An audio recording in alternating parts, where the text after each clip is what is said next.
Programme میں خوشامدید ناظرین. بحث جاری ہے. جی خان صاحب, کاشف نے ایک نمبر رکھا. کاشف کی اور میری گنتی میں تھوڑا ذرا فرق آ گیا ہے, لیکن میرا حساب شروع سے کمزور ہے. میں پھر بھی کہتا ہوں کہ یہ ریلیونٹ چیز نہیں ہے. لوگ نمبرز کر رہے ہیں, میں اس کو ریلیونٹ ہی نہیں سمجھتا. اس ایٹماسفیئر میں پبلک کا آنا, نہ بسیں دی نہ کسی کو, کور گروپ کو 2-3 ہزار لوگ تو آگئے ہمارے ساتھ, باقی خود لوگ سب دیکھ رہے تھے, پارک سے چل کے خود آ رہے تھے سارے. دیکھیں وہ بھی ایشو نہیں ہے. ایشو کیا ہے؟ ایشو یہ ہے کہ ایک نیشنل کاز کے لیے ہم نے عملی طور پہ قدم اٹھایا.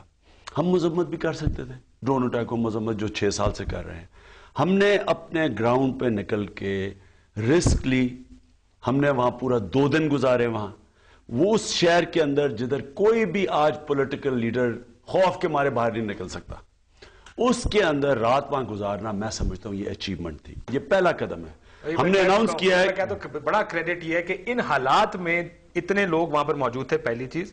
دوسرا یہ بھی دیکھیں جہاں پہ جلسہ ہو رہا تھا وہ شہر سے آپ پارے جا کے جلسہ کریں نا, ویسے سائیڈ والے اکٹھے ہو جاتے ہیں, بڑا ہو جاتا ہے.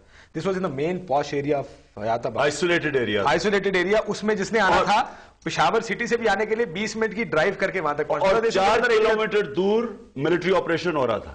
4 کلومیٹر دور اس قبائلی علاقہ تھا جدھر ملٹری آپریشن. میں یہ کہتا ہے 18,000 آپ کے جیالے آنے چاہیے تھے.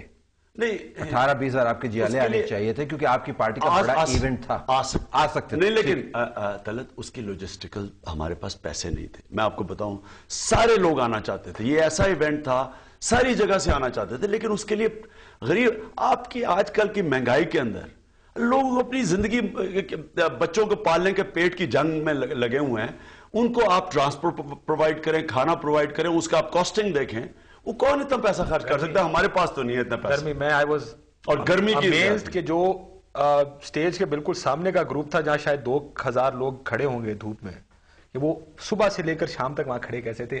وہ کہتے ہیں کہ کھانیاں 2 وہ چوپڑیاں. یہ نہیں ہو سکتا کہ آپ جو ہے یہ ان فیکٹرز کو فیکٹر ان کریں. اگر کاز بڑا ہے تو جو بہت بڑا ہے تو اس کے لیے پھر ہمیں لائرز کی گرمی بھی ہمیں دیکھنی چاہیے. ہم نے سکھر کے اندر 50 ڈگری سینٹی گریڈ میں لائرز کو دیکھا ہے. جب جیسے 26 گھنٹے کا سفر کر کے گئے تھے آپ وہیں پہ تھے نا. It was not exactly bad show. وہ لائرز کا شو تھا, پولیٹیشینز کا شو نہیں. باہر جب پولیٹیشینز کا شو نہیں. ہائی کورٹ کے بعد آپ کو یاد ہے میں اور آپ اور مشتاق مناظر جب اوپر سے نیچے اتر کے باہر نکلے, وہ پولیٹیشینز کا شو نہیں تھا. جو لائرز تھے وہ وہاں پہ موجود تھے. اگر لائرز چھوڑ کے چلے جاتے تو سوال اٹھانا پڑتا. پر پروگرام کا وقت ختم ہوا. تھینک یو ویری مچ ناظرین. ہم دونوں مہمانوں کے مشکور ہیں کہ دھرنے کا ایک ہم نے میڈیا اسیسمنٹ کیا.